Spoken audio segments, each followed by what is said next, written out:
योगिनी एकादशी व्रत तिथि। योगिनी एकादशी आषाढ़ मास के कृष्ण पक्ष की एकादशी को मनाई जाती है। योगिनी एकादशी व्रत विधि: दशमी तिथि की रात्रि से उपवास का संकल्प ले। एकादशी के दिन प्रातः स्नान करके भगवान विष्णु की पूजा करें। तुलसी, फल, फूल, धूप, दीप आदि से पूजा करें। दिन भर उपवास करें और भजन कीर्तन में समय बिताए। रात्रि को जागरण करें। द्वादशी को ब्राह्मण भोजन कराकर व्रतों का पारण करें।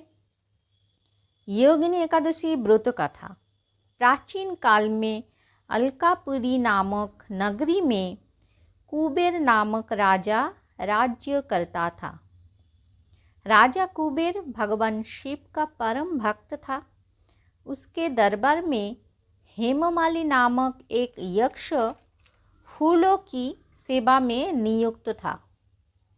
हेममाली का कार्य प्रतिदिन शिव की पूजा के लिए पुष्प लाना मानसरोवर से। हेममाली अत्यंत सुंदर और अपनी पत्नी विशालाक्षी पर मोहित था।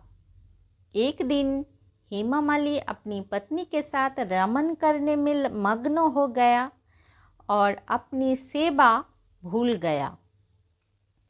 उस दिन उसने समय पर फूल नहीं पहुँचाए, जिससे भगवान शिव की पूजा नहीं हो पाई।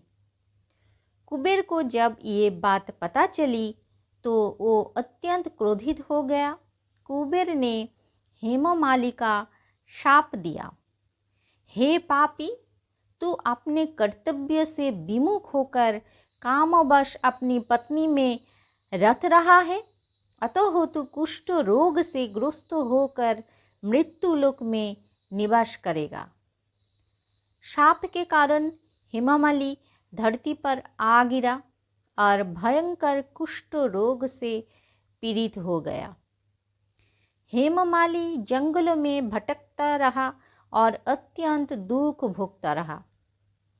एक दिन हेममाली भटकते हुए मुनि मार्कंडेय के आश्रम में पहुंचा और अपनी सारी व्यथा उन्हें बताई।